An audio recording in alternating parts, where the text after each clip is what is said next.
Hey crafty people, it's Tasha and I'm back on the Wow Embossing Powder channel celebrating our fabulous May 2024 release. The design team have all got some gorgeous inspiration to share with you, along with the chance to win the entire release, but more about that a little later.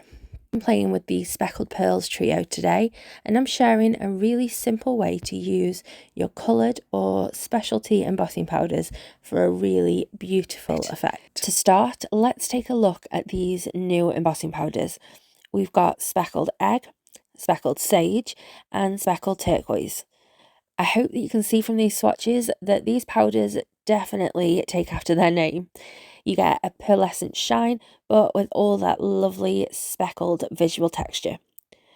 I already have my powders embossed because I like to make these big swatches of all of the new powders that I get, and then I can use those for die cutting. I'm using this layered flower die set from scrapbook.com, and I'm going to make a single flower with 2 offset layers.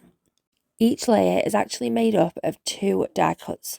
So I'm cutting the slightly larger kind of frilly one from Nina Solar White, £80, and then the smaller one that sits on top of the frilly bit from Speckled Turquoise. So each layer will look like this, with a white frilly border around the embossed petals, essentially. Then I'm going to repeat that for Speckled Egg, so that I have a layer of each of those powders. The centre is also in 2 pieces, so I cut the larger frilly one from white again. And at this point I thought that I would use one of the embossing powders for the very centre, so I did cut that too. So I'm adding liquid adhesive to the back of my embossed petals and adhering them onto that white matting layer. You do have to get it in a specific orientation to line up, so I figured out how they fit before adding the glue to save me some time and also some stress. For our hop today, we're sharing video inspiration with the new release here on YouTube. So to be entered into the giveaway, all you need to do is make sure that you're subscribed to our channel and leave a comment below. Then for extra entries, hop through each designer's video, leaving comments on each one. And if you aren't already subscribed to them, then please do consider doing it. They are all so fabulous and you will never be short on inspiration if you do. Check the description box for the link to the next video and also some extra information about additional ways you can enter on other platforms too. My sentiment is also from scrapbook.com. I'm using the one that says Hello Sunshine. And this is where I decided to bring in a bit of metallic, and given the cooler tones that we have in the embossing powders, I thought silver would work best. Most of the time I would have gone for a white shadow with silver words, but I decided that I was going to switch it up a bit and reverse the roles.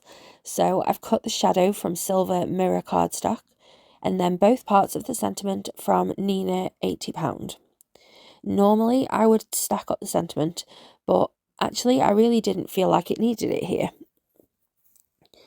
The flower die set that I used earlier doesn't have any leaves or foliage, but I thought that the Speckled Sage would look really good as a leaf.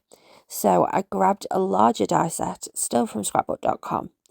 It's not quite the same design-wise, but it does have some 2 layered leaves, so I chose one which I thought would work best. I cut the base layer from Speckled Sage and then the detailed layer from Nina £80. I adhered them together with liquid adhesive and let that sit under an acrylic block to let the glue really grab hold. It can be a little slippy when adhering to such a smooth and shiny heat emboss layer, so I want to give it the best chance to grip on. Now I'm adhering the sentiment, again with some liquid adhesive, and I always like to use my reverse action tweezers for a task like this. It keeps my fingers away from the glue, so I can't accidentally spread that anywhere, and it just makes it so much easier to get these fiddly bits in just the right place. I'm adhering the 2 flower layers together. I'm offsetting them and putting some pieces of adhesive foam in the centre to stick them together, and that's going to give me some really good dimension. To make sure it definitely sticks well, I'm also adding some dots of liquid adhesive onto the foam too. Then I swapped out the centre for a silver die cut, and I think that looks so much better. Plus, it also ties into the sentiment too.